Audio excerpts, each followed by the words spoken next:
Greetings and salutations. You are listening to the Into the North podcast, where we take a look at the competitive side of the Commander format, also known as CEDH. I'm one of your hosts, Lyndon, aka Noobzors, and today I'm joined by my co-hosts, Matt, aka Null. Hey. Reed, aka Sick Robot. What's up? And Morgan, aka Spleenface. How's it go? And in this episode, we will be doing our variety pack / grab bag part 2. So last week, what did I say last week? We do this every 2 weeks. Last episode, we did a mini topic that was brought by myself and Morgan. And in this episode, it's going to be Matt and Reed's turn to bring the topics. So yeah. Before we get into that, what have you guys been up to since the last episode? Well, for those patrons out there, you might know that there's a tier where you can pretty much just ask us anything, including, possibly deck building advice or playing games. And we recently had one of those events with a friend of the podcast. I don't think can I say his name?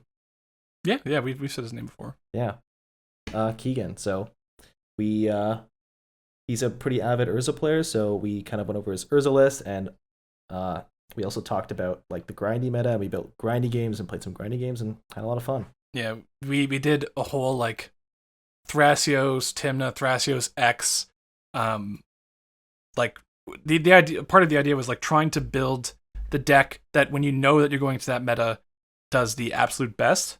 And so like there's all kinds of weird card choices and interesting dynamics at play there, and so that's been a lot of fun messing around with that, and we're gonna keep trying to work on that project, I think. Yeah. Myself, I have been doing more testing with Brawl. I was playing a game on the Frog server, and we did like a 4-way mono blue pod, and that game has now taken the place for the longest game of EDH I've ever played. It was 4 hours and 15 minutes of mono blue BS, basically. Dude, that sounds like absolute hell. And I ended up winning it. So good for me. Your deck ran the most amount of counter spells, and that was that's all you need sometimes. Yeah. Yeah, well, also Archmage Emeritus and Teferi's Agent's Insight, pretty good value engine. It sounds terrible. It was fantastic. Oh my god, dude, where's Steel Enchantment when you need it? Right? Yeah, lots of fun there. And then I've got the Mythic Qualifier Historic thing coming up in a couple days. Done some testing for that. Not quite sure what I'm going to bring, but we'll see how that goes. You'll find out by the next episode how terribly I did. So look forward to that. Without any further ado, let's jump into housekeeping. And as always in housekeeping, we shout out our new patrons. So big shout out to Thomas S. And a big shout out to Stephen E. You rock. You are rocks. Yeah. Thanks, guys.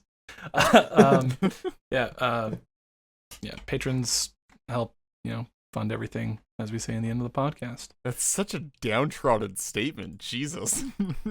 Yeah, That's, well, I mean, if you listen to the podcast, we say it every week, sometimes twice. So, thank you guys so much. And new developments. Reed, this is yours, right? Oh, yeah. So by the time this comes out, we either have put out the database update or are like under a week away from putting it out. So either keep your eye out for that or enjoy one of the two, whichever one it is by the time this comes out. Why do I feel like you're just announcing an announcement right now? I mean, sort of, yeah. But I mean, like, I want to be sort of timely on this announcement anyway, so, Yeah. Wait, but you're just gonna announce the announcement without warning people that there was gonna be an important announcement ahead of time?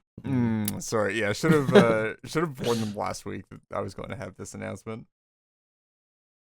In fact, I should have time traveled back to our first episode and then given an announcement warning of this announcement for every episode leading up to it. And don't forget, after this update, there will be another update. Yeah, and I will announce that update. Certainly will be. Yeah. I guess. Yeah. We're probably will have also announced the new reviewers that are coming on board. So we got a lot of applications. Thanks everyone. Much appreciated. Having more bodies on board is always great for us. Just because there's a lot of work that a lot of people can attest to, and it's just the more eyes that we have on all the lists, the more objective it all gets, and the better evaluations we have, and the easier it is for the managers to actually put together an update every time. So thanks for the applications, everyone. We will be announcing the new members of the team then. Cool. Nice. Also, I don't know if we it's not on our new developments, but don't you guys have the Commander, the basically MLG Pro Commander League that you guys are in, right? Is that not What's this? MLC, MLC, MCL. I don't know MCL? what it's called. MLC. I'm Major pretty League sure it's Commander. MLC, Major League. Yeah, there you go. Yeah. So Yeah, looking to be fun. At the time of this recording, we haven't actually done any of the drafting or playing games or anything, but keep your eye out. I'm not sure if we will have done the draft by the time that this comes out, or if that will have been public information, but we'll see. Yeah. So Super cool. hopefully this isn't the announcement. no, it's been announced. No. It's definitely on- public yeah. that it exists and is happening. I'm just not sure if we will have actually, Right. done any of it yet. So Yeah, it's I guess for just a description of what it is, a bunch of content creators and big names in CDH are participating in a league where they draft all the decks off the deck list database and compete. Most of the deck.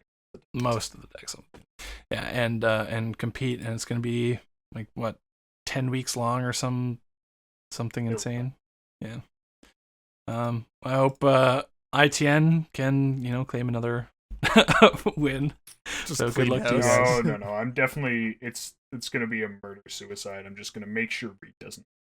Nice. Oh, there nice. you go. Just die. So you're gonna hate draft all my decks, right? Oh yeah, of course. Yeah. Cool. First pick for Rawls. Yeah, the ultimate hate pick is just to take all their favorite commanders. Yeah, pretty much. I'm not even. Yeah, Do we even I think have? Do we have Cheese Rush on the? there's no, I like guess we don't. some similar decks, but no, there's not like that exact. Yeah. What position are you in the draft? I remember I'm middle of the pack, which I'm really happy about because that's I'm like towards it's- the end, if I it's remember. it's a correctly. snake draft, and I think it's a 4-round snake draft. So I'm super happy to be in the middle of the pack for that because it means that I'd never get mind. like very reasonable picks. I think. I'm actually much more middle than I thought. I thought it was like 20 and change, 17. How many people are competing in that again? I'm actually right in the middle. Sorry, How many people are competing? It's like 32. 30. Wow. Yeah. Cool. Okay.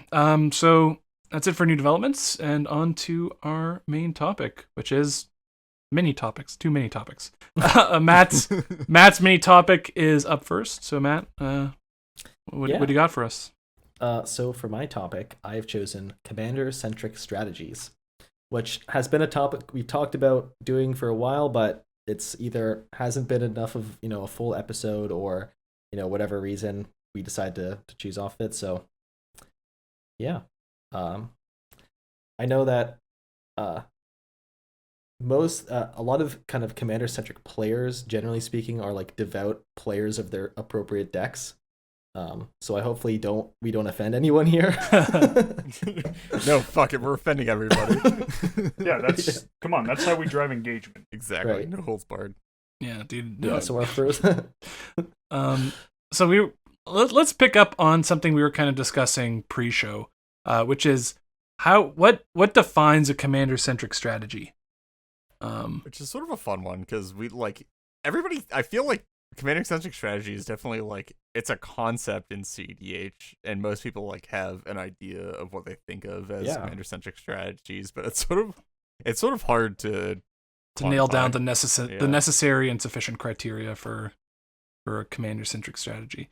Yeah, so we have one note here, which is just because we were trying to discuss like a model of how we define them, and then we just have a note on our thing about the commander that kind of just busts that wide open. But I think a good place to start is what your deck has to have a high percentage of cards that, you know, maybe not necessarily unique to your commander, but are run because of the direct synergy with your commander. So, you know, a good example, or a good maybe perhaps counter example, is like a standard Thrasios Tymna consult list, right? There are some cards that are like directly commander synergistic if that's what you're trying to do. Like you might Seedborn Muse or Training Grounds. But a lot of what you're running and kind of what makes the deck good is that you're in the colors to run 4-color good stuff. So a lot of cards that have overlap with other decks that just run these staple cards. So that's a good example of a non-commander centric strategy. And I mean, there's no really quintessential commander centric strategy in CDH. There's not like the most well-known list or whatever, but you can look at something like let's say I feel like the list that's putting out like kind of the best result is Najila as far as commander centric. Like I don't think Najila is commander centric. That's a tough one. I think it runs combo pieces that are combo with the commander, but the strategy itself is pretty good stuff, right? I think historically it is in 5 colors, right?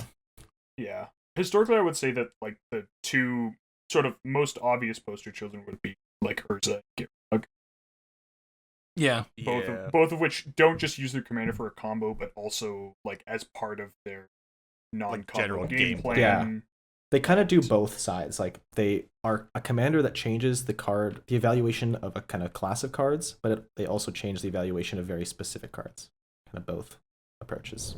I think Girog is probably more commander-centric, but yeah, I definitely agree with like Urza being there. Because like I feel like Girog just like fundamentally changes the way that you play the entire game, whereas Urza is a lot more about like card choices.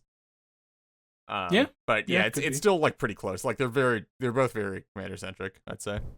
Yeah, so one of the problems with the model is that if you've got a deck where, so something like Thrasios Tymna you can compare to all the like combinations of colors beneath it, and like, you know, oh wow, all these decks are running, you know, Fierce Guardianship, and so, you know, obviously that's not a card that's like, I mean, it's a card that reads if you control a commander, so it's like it's not really a commander centric card, but even though it directly synergizes with having a commander, because most decks are going to run something like a Fierce Guardianship if they have a cheap commander. But when you get down to like monocolor, if you don't have a lot of other CEDH decks to compare between, things get difficult because not a lot of decks are going to run the same cards. So something like let's say Godo, for instance, that might be the only red deck on the like core database, right? The only mono red? Read? Currently, yes. I mean, yeah, probably. Yeah. So you don't have like a good comparison to say like, well, you know, let me think of a strange card. Like the closest thing right now would be like Magda. Magda is on the Brewers Corner because it's fairly new, but it is like sort of like the next in line for mono red. But even then, like you can go and check, and the card difference is like crazy. Yeah. So Pyro and Reb are cards that are obviously could be run in all these red decks, right? That would be a good example of cards that don't count as for the commander centric. And you can actually look that going up in colors because Pyro and Reb see play above. But there's cards like I'm trying to remember. The Ricochet Trap is a very spicy card that you can run in mono red to, you know, protect your combos or something against counter spells. And that is something that you're not going to see as you increase in colors, but that you're going to that's probably going to be common among most of the low tier red decks. So yeah, it's not super obvious. The card we listed here is Zur, because Zur kind of breaks our model a bit. It breaks like any model of commander centricity, basically, as long as like as soon as you try to generalize rules, just because Zur is the deck is just all staples except for Zur, which is a huge part of your strategy because it's so good. Yeah, it Shimmer Mirror doesn't directly synergize with Zur. yeah. So now that we know what a commander-centric deck is, what do you guys have anything you wanna talk about commander-centric decks, about whether or not they're good? Because I have some stuff I could get into, but I want to give you guys the chance to go ahead first. Well, I definitely do want to say that, like, I feel like commander-centric CDH lists are more in the spirit of EDH as a whole, and Yes. therefore have, like, very strict adherence compared to people that just, like, play 5-color or, like, partner lists. Like, as was sort of mentioned earlier, it's, like, I feel like people have a lot more attachment toward their commander-centric lists than they do for any other thing. Also, like, not even just because it's like, oh, this is the commander that I like, so I just want to play the commander that I like, but also that, again, a lot of commander-centric lists tend to warp the game a bit, or, like, tend to warp the playstyle of the deck past just, I'm just gonna, like, play these staples, and I'm just, like, the game plan is the same every game, it's just, like, maybe switches depending on what, like, the general strategy or my Wincons are. And it goes past that and is more just like, okay, well, I'm operating now on a completely different axis than I would otherwise be with just, like, generic commanders.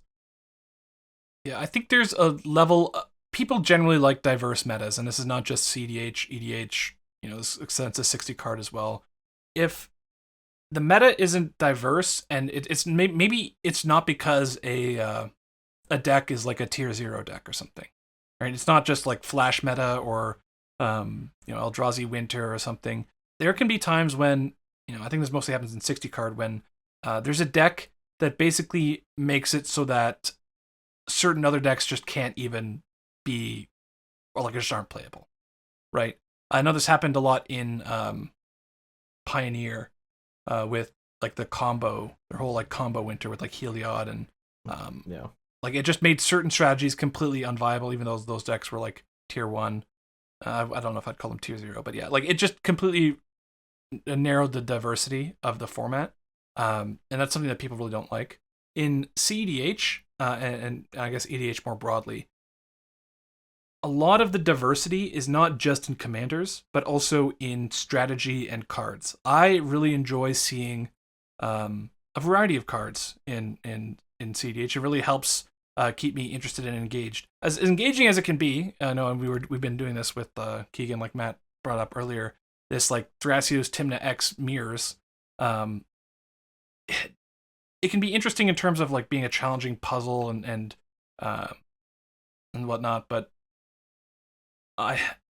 something about it I think just doesn't interest me as much as seeing all these interesting cards and building into commander specific synergies. And I think there might be, it's not just like people who are commander centric like on a specific commander. I think there might be a group of players that are just prefer commander centric strategies overall, because I'm definitely I put myself into that camp. I enjoy Gitrog, building Baral, like I played Godo in the past. Like I very much enjoy building decks in that vein that are playing a bunch of unique cards. It just keeps me interested. I think one part in that regard is I'm not trying to say this in a deprecating way or like a mean way, but they are like very consumable strategies, and they are like, generally speaking, your game plan is a lot more straightforward, at least like primarily. That doesn't mean you're not running a plethora of complicated cards like that you would in a non-commander centric deck. I think that definitely adds to the appeal. Like you can immediately evaluate like maybe in the case of Godo, like you can immediately evaluate that you're going to win the game when you cast this card, and you have very specific mana requirements. I think, I kind of agree. I think what appeals to me is maybe not the simplicity of the play, but because my favorite aspect of Magic in general is deck building and not actual, like I enjoy playing Magic obviously and refining the deck building and stuff like that, but honestly it's deck building and theory crafting and brewing that's my favorite aspect. And like I mean I don't toil away through a bunch of different decks and just brew. Like, I enjoy sitting with one deck and like really thinking about it and doing things in card evaluation. And if you don't have a commander-centric strategy, your brewing becomes a lot less interesting, right? You're basically like, if you're going between let's say Tasker, Thrasios Timna, Thrasios Tavesh, like the overlap on cards is, very, very high. And the amount of brewing you're doing, I think, is a lot less. Sorry? I kind of half agree. Like, I wouldn't necessarily say like a non-commander centric deck is just, reciting your best set of cards, as much as like it seems like that's kind of what you implied, is like deck building, a Thrasios Timna deck is mostly just copying a previous idea that you've had. Okay, like, so that's not completely doing it justice. It's more like there's less individual card evaluation and decisions to be had because there are so many staples that you can run and just good stuff cards that kind of fit that criteria. It's not that there's none, it's that there's less, right? Whereas something, if you're playing Urza or Baral or something, you're something about your commander has changed the aspect of the entire card pool, and you can do a lot. You can go a lot deeper on Scryfall searches to find like cards that are actually, with this new change, the fact that Urza turns everything into Mox Sapphires. Like now a bunch more cards that previously would be unplayable are now playable. Or in Baral, like reevaluating the counterspell suite because of the cost reduction. Like certainly some cards just get a lot better. That kind of aspect. There's more of those decisions when you're commander centric. Is what I would say. Yeah, I agree for sure.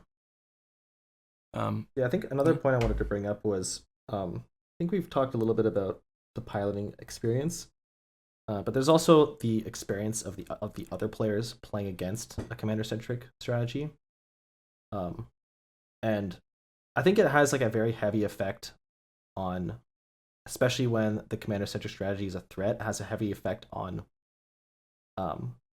priority in the game. Like, it kind of creates this whole mini game before the game even starts, where depending on which order you are, away from the commander-centric strategy, you kind of just have a role assigned to you, and that part I'm like not a big fan of.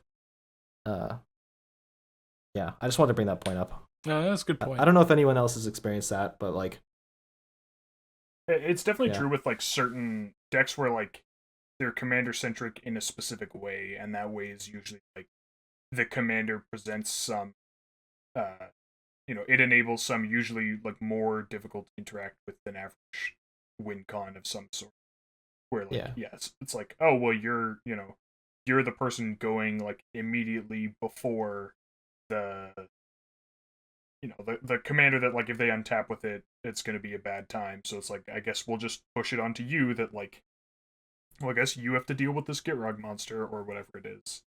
Yeah. Specific strategies have specific answers, and also kind of the player who is more equipped for whatever reason to answer those specific things, kind of has to sacrifice their game a bit. So we've talked a lot. Does anyone want to say what? Let's just do some final things on this, I guess.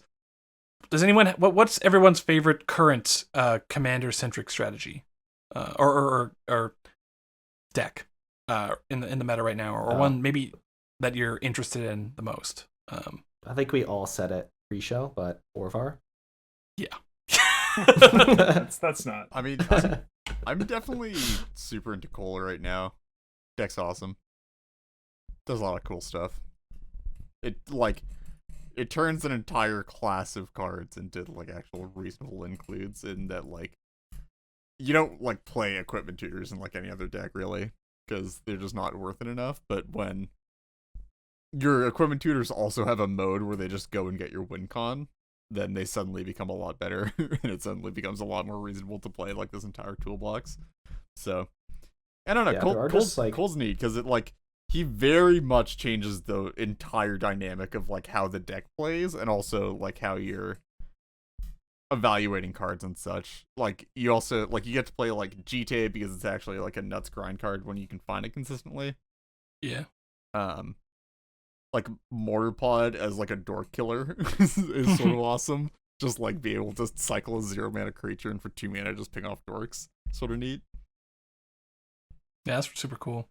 Morgan, I haven't even thought of GTA in like so long, but actually, yeah, GTA and Cole is actually nuts because like you first like it just stops some decks from being able to do things, as Morgan can probably tell you, having played against it a bit. But like also, like you just get to do cool stuff. Like the base case is just like killing creatures and stuff, but the other cases are like you can use its counters to kill your own stuff to get cold triggers to bring them back and then like recast them. So like if you put it on like a recruiter and then ping off the recruiter, and then you get the recruiter back and replay the recruiter, or like you do it with like a Stoneforge Mystic. So like you can use it as a grind tool and then also use it as a sack outlet for the Stoneforge that tutored it to go get the Skull Clamp later.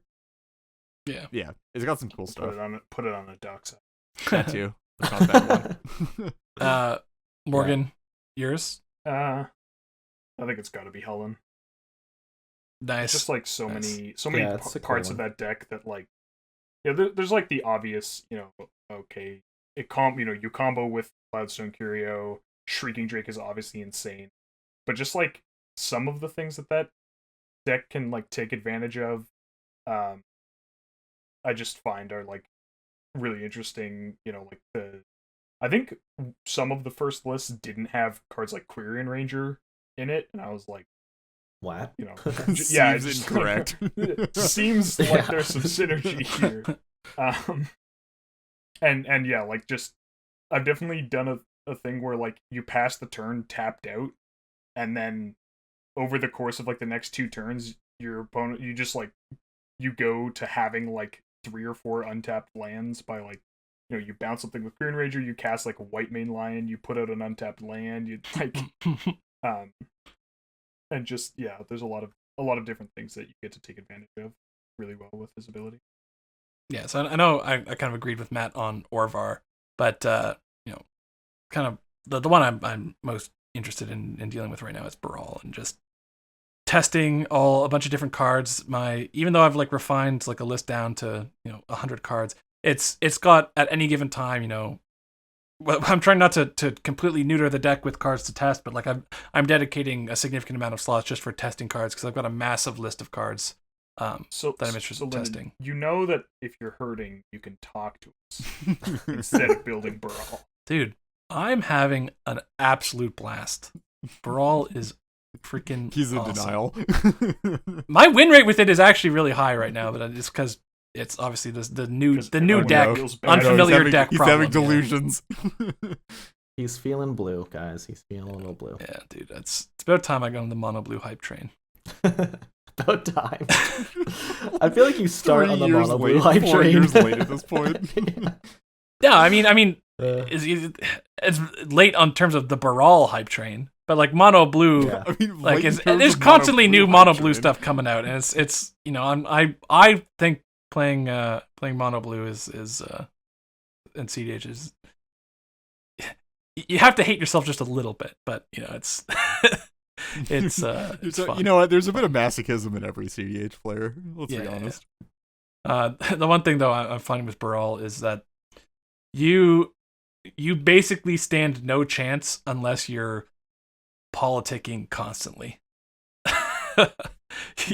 You need to be you need to leverage politicking a lot because your deck is just a lot of the if you're playing like just heads down solitaire table police, you're going nowhere.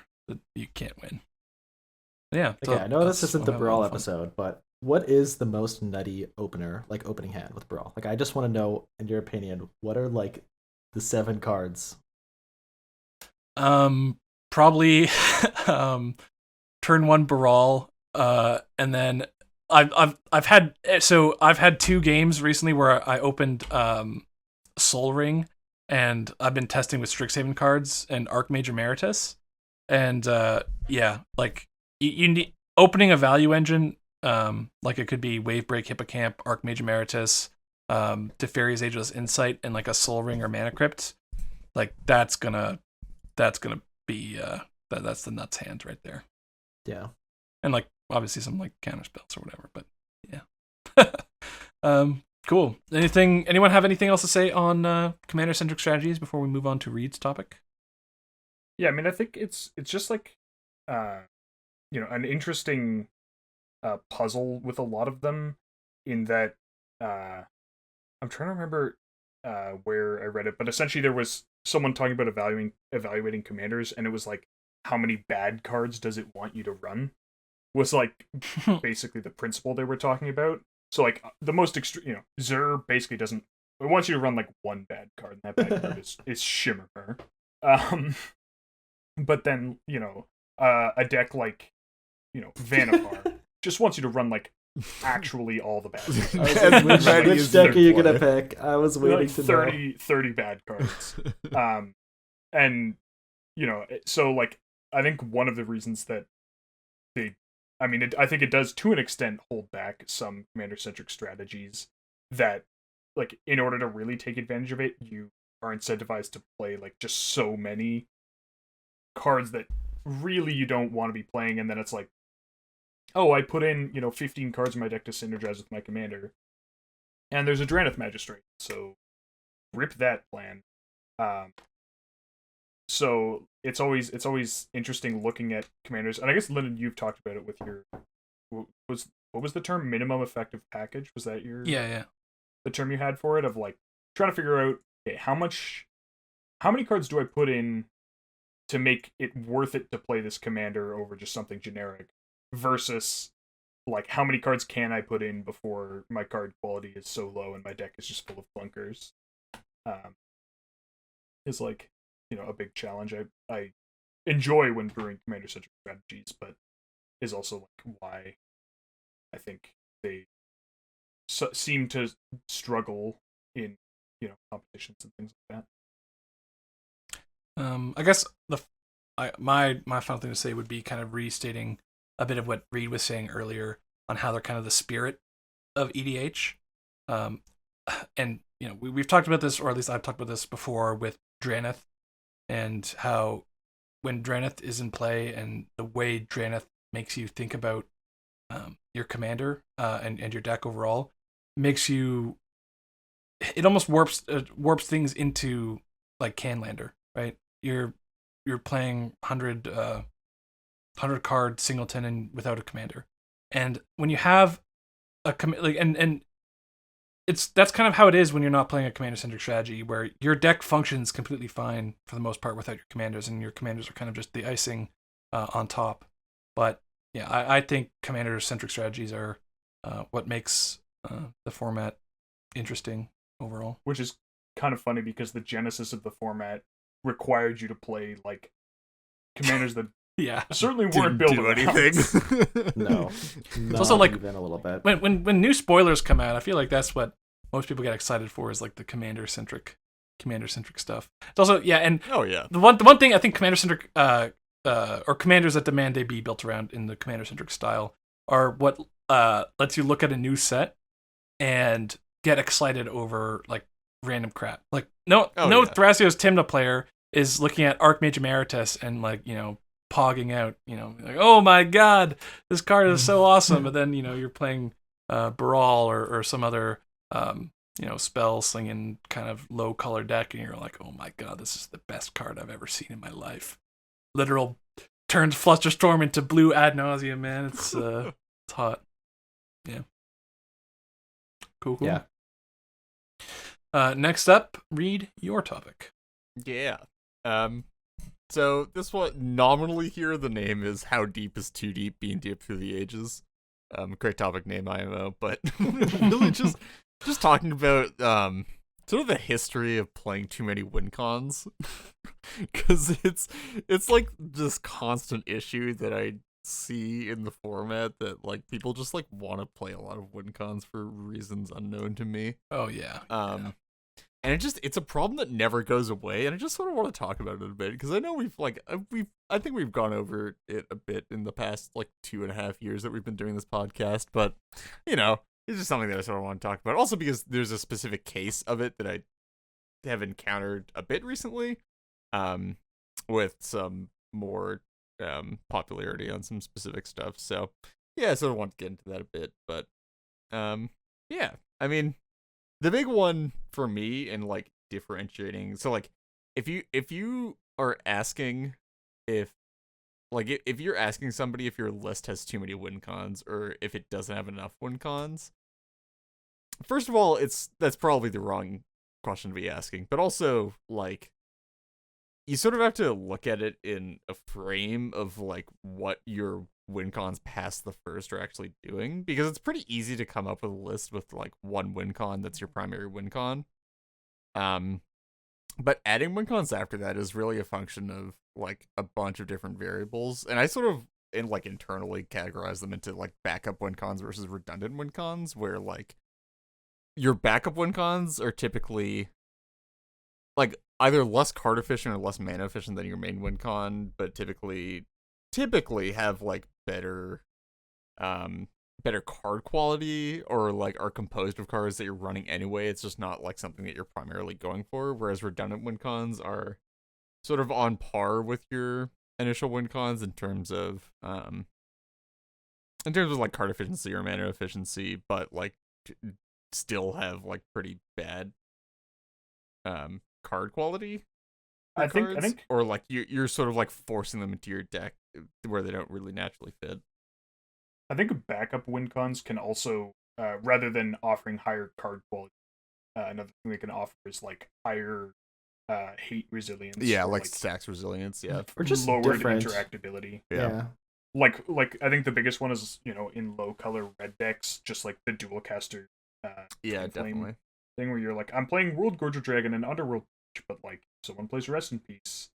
Guess I better have this this dual caster Twin Flame to like get the kill somehow. Yeah, we're like you're knowingly including this like win con that isn't as good, quote unquote, as your as like your main win con, but you're doing it for a reason of like either you need it in case like you lose your initial win con, or like if you can't access your initial win con, you want to be able to do this, or like just like can't play through hate pieces or whatever. Yeah, I do think there's a third reason, and it's not, I mean, it's not really CDH applicable, but when you don't have the tutor density but you do need high availability of your combo pieces. Yeah, I'd sort of fit that into redundant win cons, just like for the reasoning behind fitting in redundant win cons into your deck, right? Yeah. Right? Like just I think that where like redundant win cons in lower colors, where you specifically in like non-black stuff, or like really non-green, honestly, because green gives a lot of access to win cons. In low colors anyway. Like not having access to tutor colors really makes it attractive to run like redundant win cons, just so that you have the combo density to actually like draw into any given one in a game. Yeah, but although I think there's a big difference between running 5 A plus Bs and, you know, running 5 As and 5 Bs. Yeah, like, yeah, definitely a huge difference. And I think those two get confused a lot. Yeah. And that's sort of like something that I wanted to bring up here. That was one of the main things that I want to talk about, which is like bean dip and how to evaluate bean dip. Bean dip being like Layering. Usually used in the context of like high color decks using a lot of different win cons. They're basically just like shoving a list full of win cons and having a bunch of different ways to get to a win.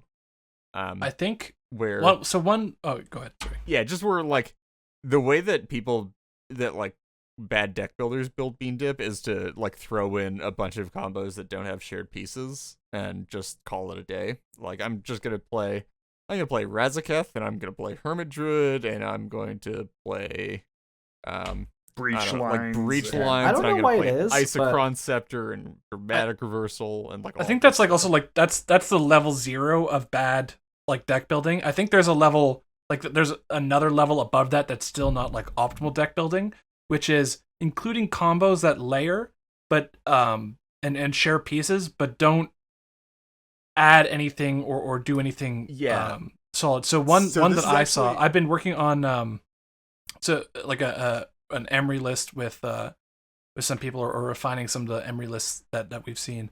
And what I saw in a lot of Emery lists, or at least the Emery list that we were working on, was a lot of pieces and A plus Bs or A plus B plus C that there is layering, but you don't really want the extra pieces.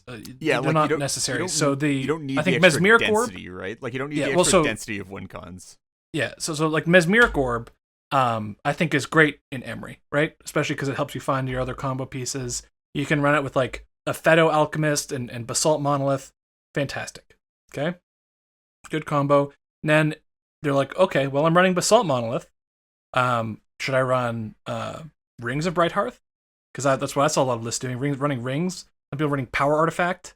And then it's like, okay, well, if I'm making infinite mana, now I need an infinite mana outlet. So then you're seeing Just things like Walking Ballista and or I saw Staff of Domination a lot, and I'm like, man, just cut these cards that are not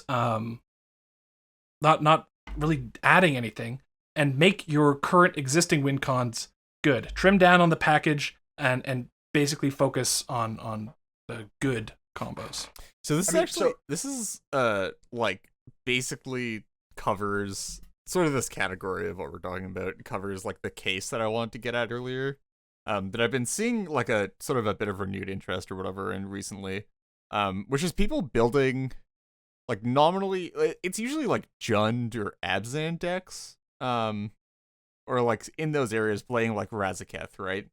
Razaketh, by the way, great combo. It does a lot when you have green and you can like do Eternal Witness and Dork stuff. Razaketh, I would highly suggest as a win con. You But generally don't need green if you have red, because Dockside is Dockside's also busted, but you know. is Ewit plus LED in one card. Yeah. But like I would like Razaketh great in like it's like I've been seeing this a lot, and especially like again Jund, Abzan, like non-blue stuff that is sort of hurting for win cons a bit. But I've seen a lot of players with these Raza lists or lists that have Razaketh in them. Like look at the deck and be like, I'm gonna play Protean Hulk in this deck because I'm already playing all this reanimation, and I'm playing this stuff like I'm playing Survival of the Fittest already. I'm playing Entomb. I'm playing like a Buried Alive to like put stuff in the bin. I'm just gonna put a Hulk in the list, and we're gonna play this combo package because I need this stuff. And I've had like a lot of time to think on this recently, and it's like I guess I don't even need that much time to think on it, but it's just like every time I see one of those lists for me, I immediately have to ask, what problem are you solving by adding Hulk to this deck? Like, what is the goal? What is the problem that you're trying to solve by adding Hulk into this list? Because when you add Hulk into these lists, what you're doing is you're adding Protean Hulk, you're adding a full pile, which is usually up to 3 cards. Yes, some of them can be like non-dead and you can use them for other purposes, but it's usually around a 3-card pile at least. And then you're adding in like usually Sack Outlet's Natural Order Pattern of Rebirth to try to get it all to fit together, and like make the Hulk package cohesive and actually be able to do stuff with it. So when I see people like putting this all in a Razaketh deck, I'm like, so like what are you trying to solve here? Because most of the time, if you're running Razaketh, your combo density is usually pretty good already. You already have access to stuff like, again, Survival of the Fittest and Tomb. You usually have like semi-layered stuff with Reza if you're on like Dockside or whatever else. Like you usually are good in that area. And the Hulk combo is like sort of just like reuses a lot of the pieces that get you to the Raza in the first place, like the Entomb Reanimate, but also just adds on additional restrictions and just takes more deck slots, and then also doesn't get around any of the hate that Raza doesn't already get around for the most part. Dude, it's literally playing around Praetor's Grasp. And for some reason, someone Praetor's Grasps like you for the like, Razaketh. exactly Praetor's Grasp and like maybe Rule of Law. When's the last time anyone cast a Praetor's Grasp targeting an Abzan? Yeah, let's be honest. Like, oh wow. But so that like as a whole example from me, or as a case study in sort of this stuff, and like for the record, like I personally at this point I actually just do think that I think you're you should either be choosing between Res or Hulk. I don't think they really add much to each other because they use so many of the same pieces already, and it's like if you're already going for reanimation, you might as well just like pick the target and optimize toward that target, because like adding the Hulk isn't going to give you more entombs, which is what you're usually limited on anyway. I feel like it's conceivably more right to add a Razaketh to a Hulk list than the other way. Yeah, potentially. But like, so the like if your list for whatever reason fits, like Hulk fits in very well, yeah, and you're already playing the reanimate, then like the Razaketh it's like, okay, you put in Razaketh, you put in LED, and like there's a decent chance you're already on E-Wit because you're yeah deck, and then just go for it. Whereas like, yeah, if you put in like a full Razaketh package, putting in Hulk, it's like, yeah, now you're looking at sack outlets. Now you're, the advantage is that you get to play like Natural Order, Pattern of Rebirth, Rector stuff, but then, yeah, you're putting that in, you're putting sack outlets in. Like, now we're talking. Yeah, you could just put in sack outlets, Rector, and Pattern, and just go for Raz stuff. Yeah. But yeah, like, so the sort of point that I was trying to get at with that example was like, really, I feel like the framing that people need to use when they're thinking about adding Wincons to their deck, or like taking out Wincons, like looking to cut Wincons, is you should always be thinking about like, what problem am I trying to solve? Because if you're just adding Wincons without trying to solve any specific like named problems that you can write down on a piece of paper and defend, then like there's really no reason for you to be adding that Wincon. Yeah, agreed. I think a big offender of this too is you're running LED for whatever reason, but then you put Bomberman in. Oh god, yeah, that used to be a much bigger problem. Thankfully, it's died down a bit, but I definitely agree that that's like terrible.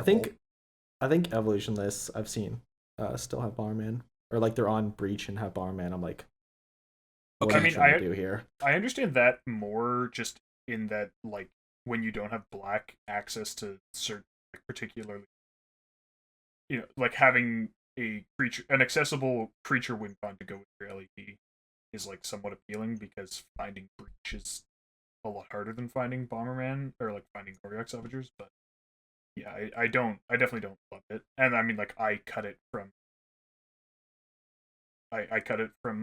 Razakats, and I haven't really regretted it.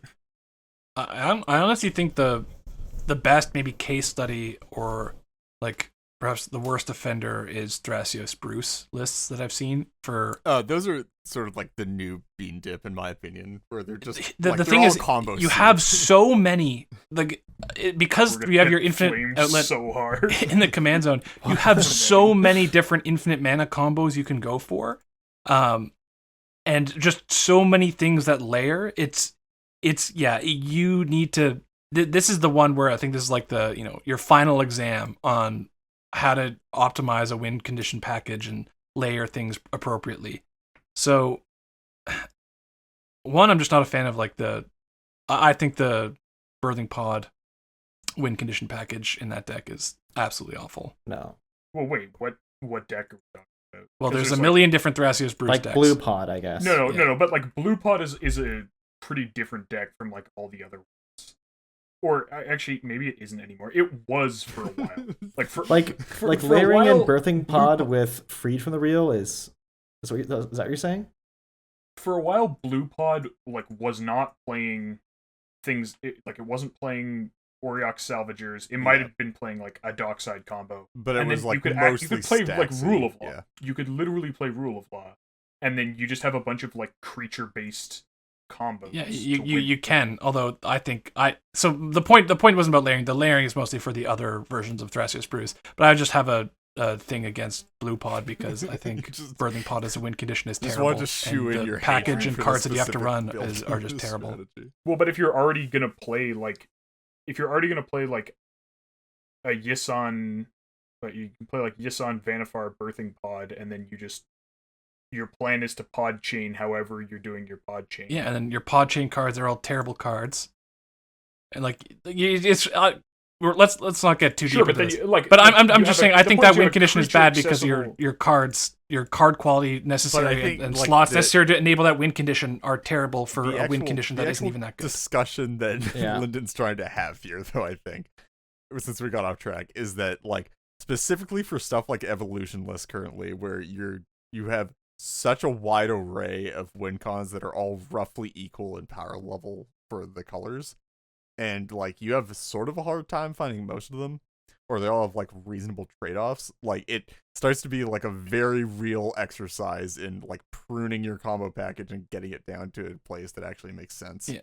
Well, let's honestly just walk through a couple of them, okay, and give our step-by-step evaluation on why we think it might be good or bad to include that in terms of either the primary combo or layering. There's so many though. I know there's so many, but let's. I think it'd be actually helpful for people because there's a lot of things. So, let's go. Let's start with what I think is one of the better ones. I think Zerda Grim Monolith is one of the better ones. Mainly because each card is pretty good on its own. Well, I mean, Grim Monolith is not good in Assault's Black deck. It's not Basalt amazing. Is the no fine one. Basalt Monolith is okay. I agree if we're talking about Basalt Monolith, just because you can play it with Kinnan, Zerda, and then potentially Power Artifact if you want to play that too. Like, see, I think the I wouldn't layer personally. I wouldn't layer in Kinnan, on top of the like I wouldn't go Zerda, Kinnan, Grim Kinnan Monolith, Basalt Monolith, package. Power Artifact. Like you've got 1A and 3 Bs, right? Dude, Nyxbloom Ancient. Pretty good combo with Grim Monolith. Also, though, like, Kinnan is a very reasonable value card in that deck. Yeah, Kinnan is very reasonable. But the point, so the point was that pick out of let's just stick with let's go with Basalt Monolith, or because we can then talk about evaluating all the different Bs. So you've decided that you want to run a Basalt Monolith infinite combo. Okay. So what are your options for going infinite with Basalt Monolith? You've got Zerda, Kinnan, Power Artifact, Rings of Brighthearth. So many cards. But so how do you pick which one you want and where to draw the line in terms of redundancy? Well, so I think the most compelling ones are Kinnan and Zerda, right? You pick Power Artifact because then you can switch to Grim Monolith and cut the Basalt Monolith. I mean, Grim Monolith does go infinite with Zerda. So Zerda is good because it doubles as a value engine with Thrasios, right? It's a more expensive training grounds effect. It enhances your value engine with Thrasios. It's not itself. It enhances. Oh yeah. It cost reduces and gives you double activations. It's redundant with your dockside, like traditional bounce dockside lines. Yeah. So your Zerda and Kinnan obviously functions and similarly to Zerda, where it enhances all of your mana dorks, and then also goes infinite with the Basalt Monolith. I personally prefer Zerda over Kinnan because in order for Kinnan, the base mode of Kinnan, when Kinnan is playing both though. Like, I don't think there's a world where you, like, if you're on this and like this package, you're not just like on both. No, I think it's reasonable to not run both, especially because you've got might not be your primary combo. Your primary combo might be a dockside combo or something. Yeah, the way that you can there are definitely plenty of ways of building this deck, and I think there is a way where you would rather have a Biomancer's Familiar in Training Grounds. Like you'd have the 3 cost reducers and then not put in what's his name? Kinnan, yeah. But yeah, so then in terms of dockside, I think we can kind of say we don't like Rings of Brighthearth, we don't like Power Artifact because they serve no other purpose, right? They are just extra pieces that go infinite with the combo piece with the A. They're just other Bs, and the Bs serve like the floor of the B part of the combos there are pretty low. Are you suggesting that Rings of Brighthearth does not also enhance your value engine with Thrasios?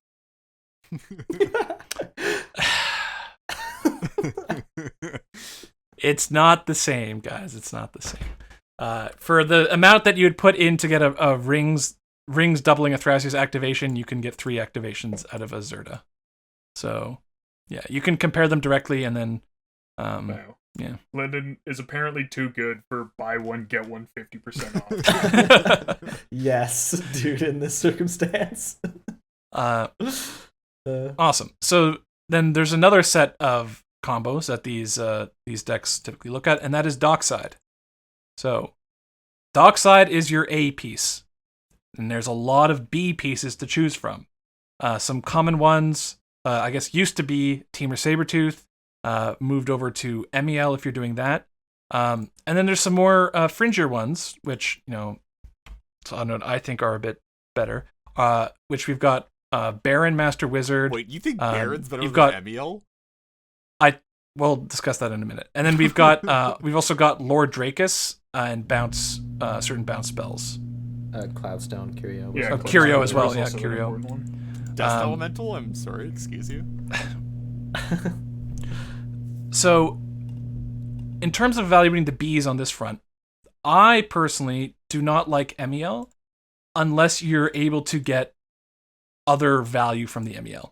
Because on the turn you're comboing, the Emiel is going to be 7 total mana. Obviously, Dockside provides you some mana, and you're able to go infinite. And it allows you to go infinite for less, which is the big advantage of Emiel.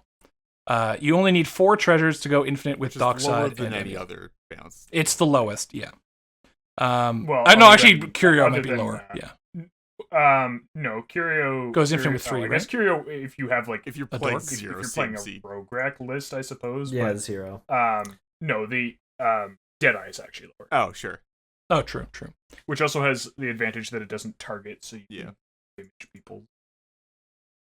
But anyways, So the big problem I have with Emiel and the Flicker friends is so obviously being the best combo enabler in terms of mana efficiency, we can all agree on that, with the exception of the Deadeye.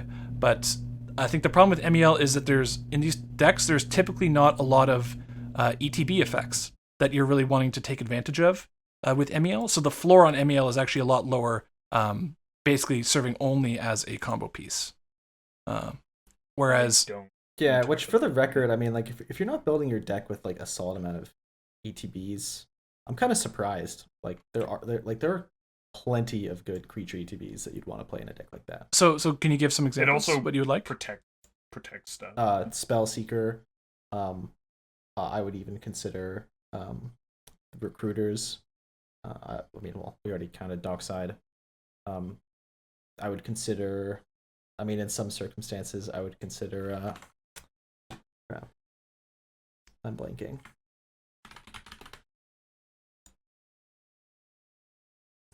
But I mean, I think you would play a set of creatures to facilitate interacting with your metagame. So you could definitely put in ETB artifact destruction.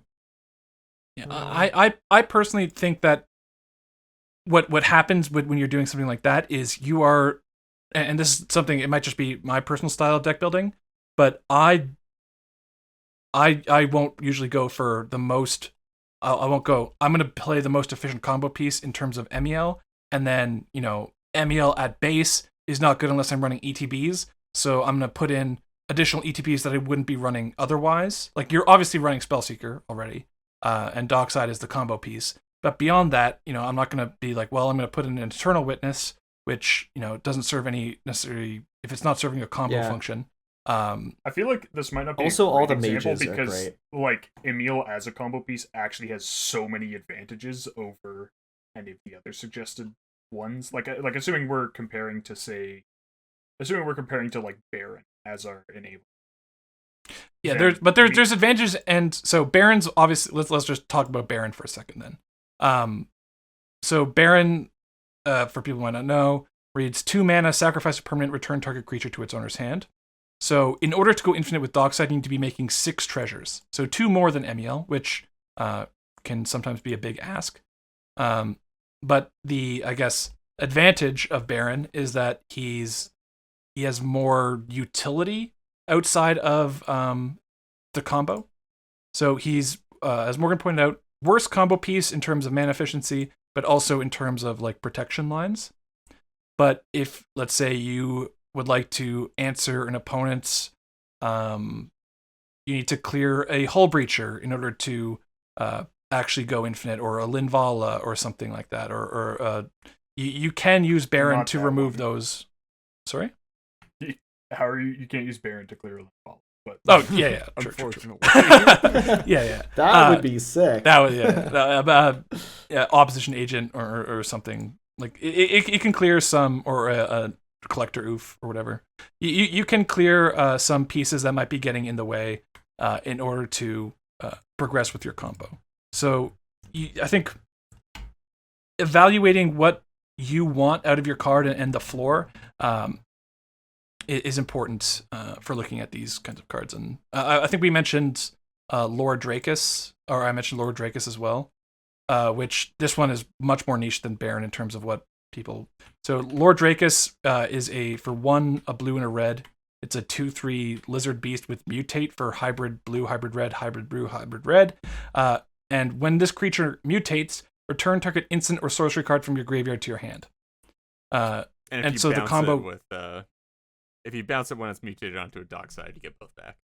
Yeah, and so the idea here is that Drakus, this is probably a good example of something where you can layer on with a low floor. So if you're already looking at running something like Chain of Vapor, or Snap, for Dockside, Lord Drakus then combos with Dockside, Snap, Chain of Vapor, one of those two, and the floor on Lord Drakus is just a 2 mana regrow of an instant or sorcery, which is a pretty good floor compared to some of the other things, but probably not good enough to be the sole combo piece.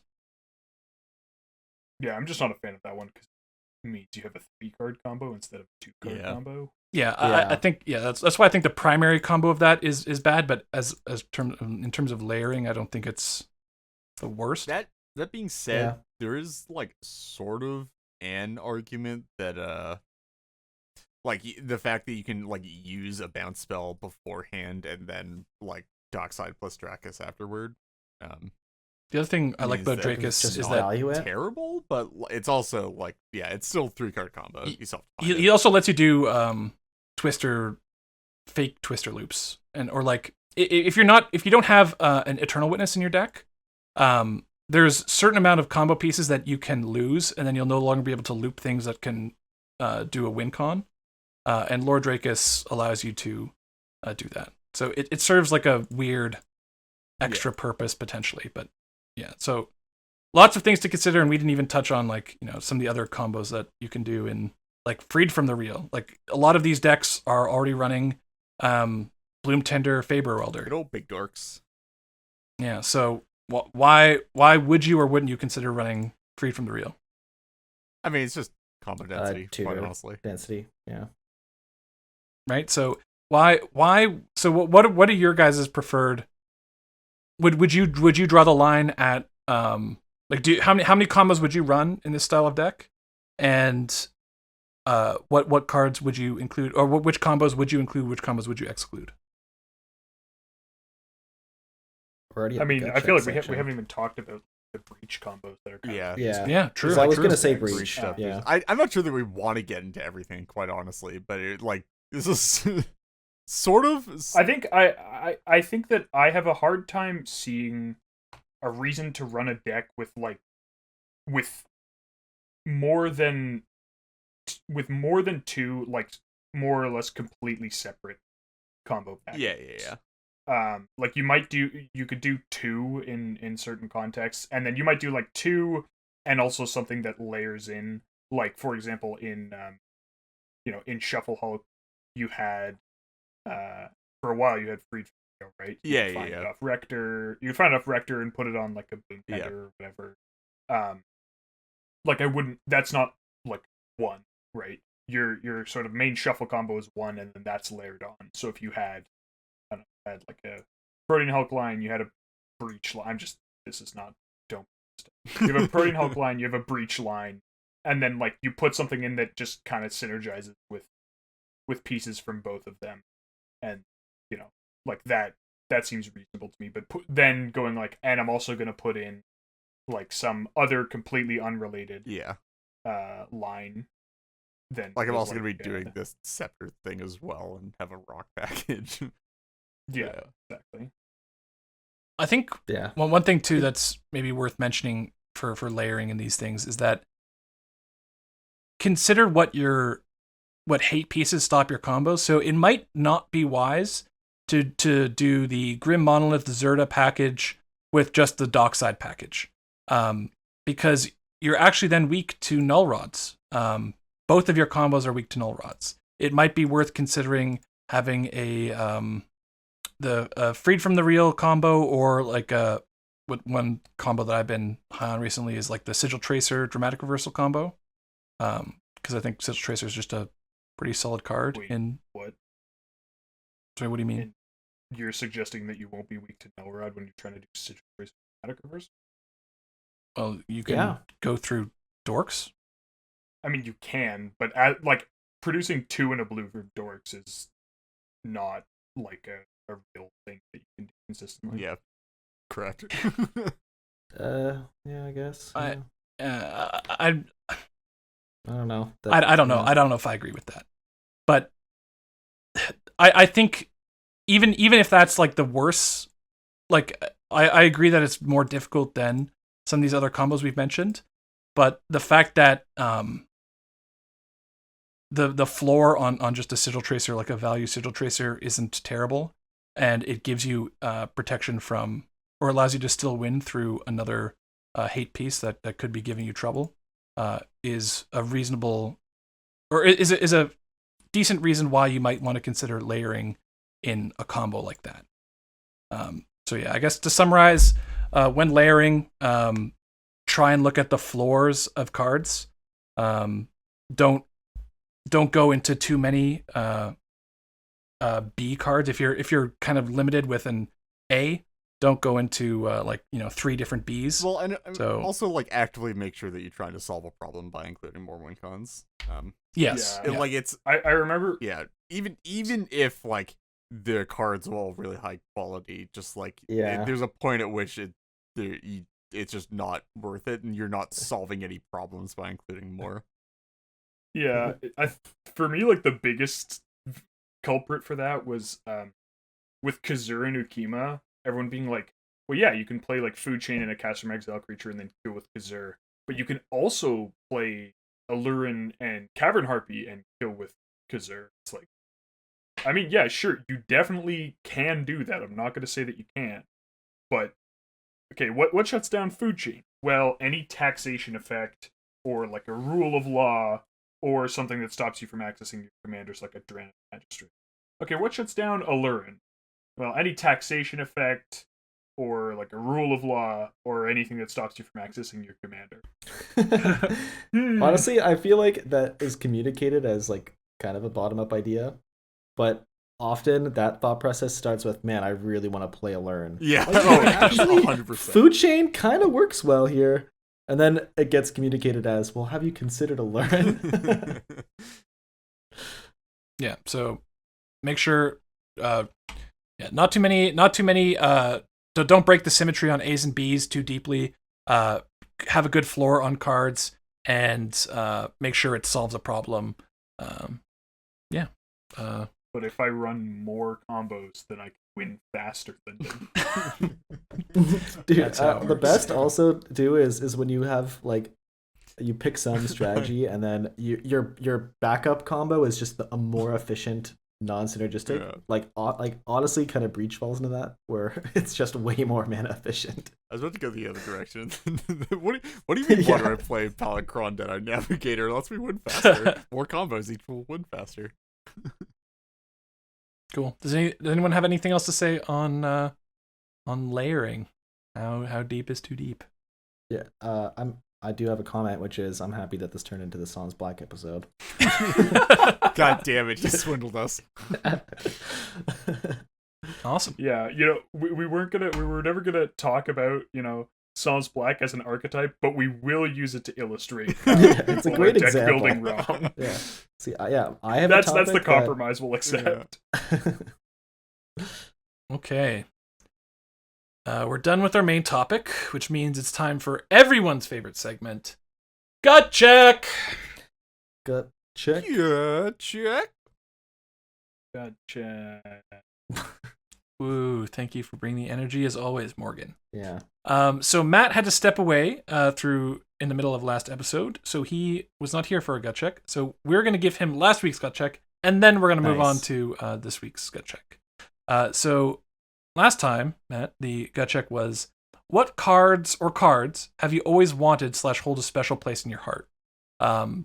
My answer was, I've always wanted to have a playset of Force of Wills, because it's just, when I first started playing, that's always been like super cool to have, and it's like something that's I can't really justify buying because I don't really have anything to do with them. But that's been mine.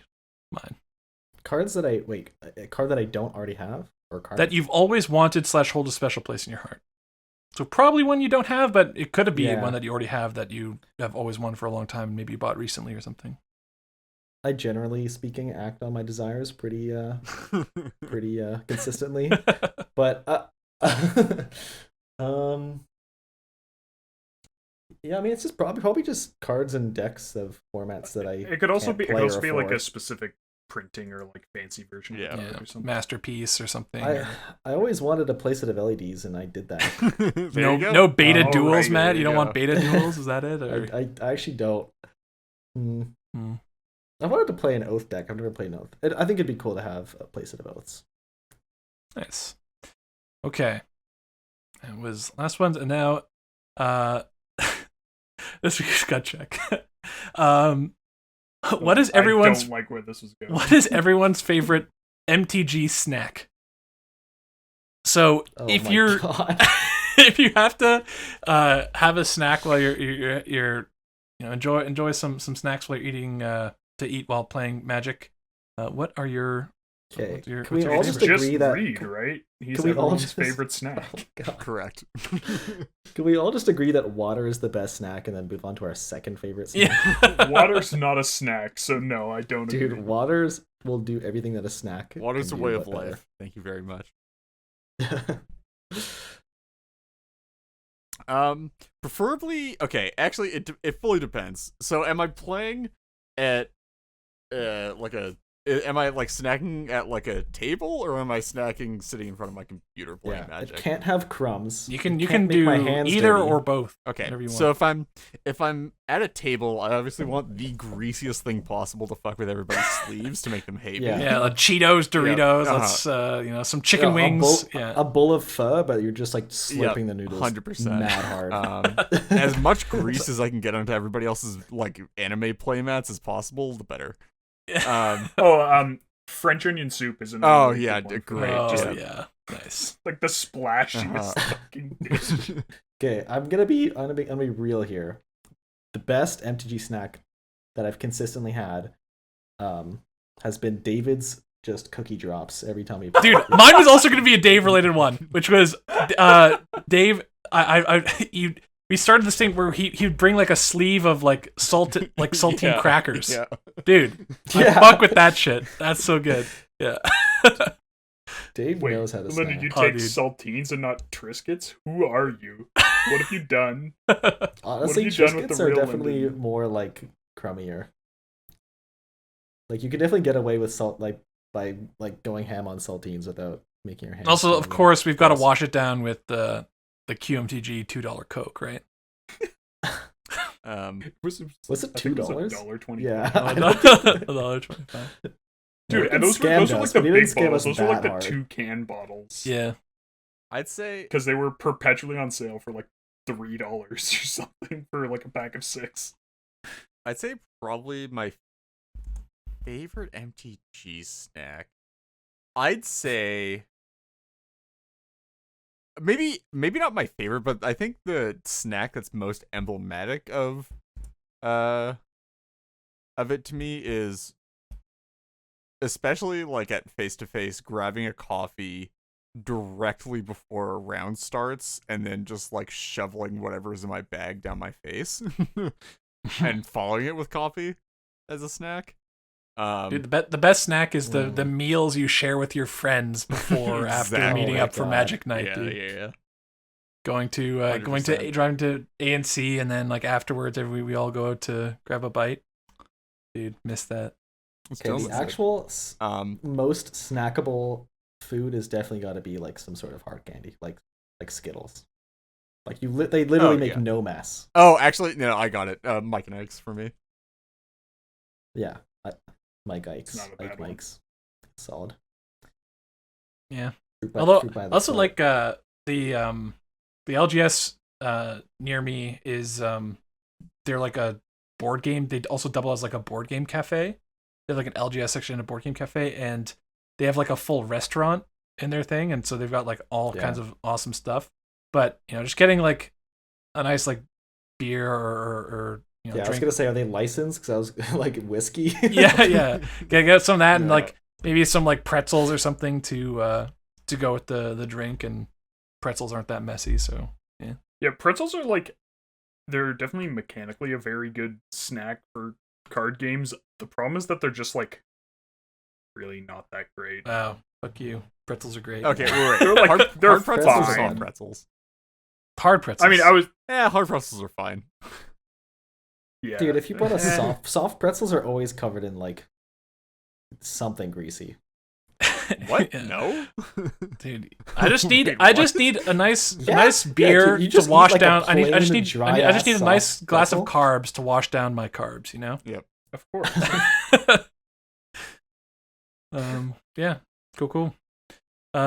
We don't have any listener questions this week. But yeah, if you guys want to hit us up with some listener questions, hit us up in the Discord.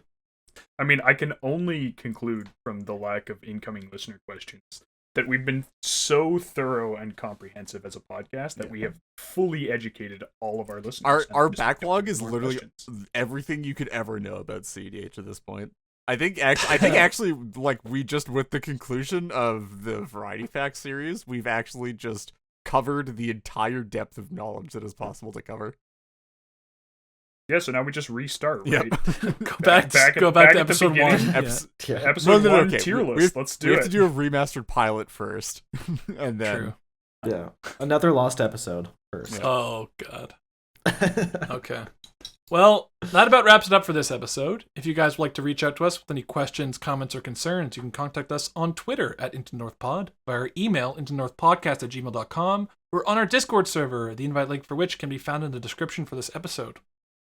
An extra special thanks to all of our patrons who help cover the expenses for our show and allow us to work towards improving the quality of the podcast. If you too would like to become a patron, we are at patreon.com/IntoNorthPodcast. Another way you can support us is via our TCG Player affiliate link. So anytime you want to purchase something from TCG Player, if you use our affiliate link, which is in the podcast/YouTube description, a portion of your purchase goes towards supporting the podcast. Thank you as always to the band Vox Cadre for our lovely podcast music, to Nate Slover for our equally lovely podcast logo, and to our video editor, Manta Ray Hat. The next episode will be out in 2 weeks. Until then, see ya.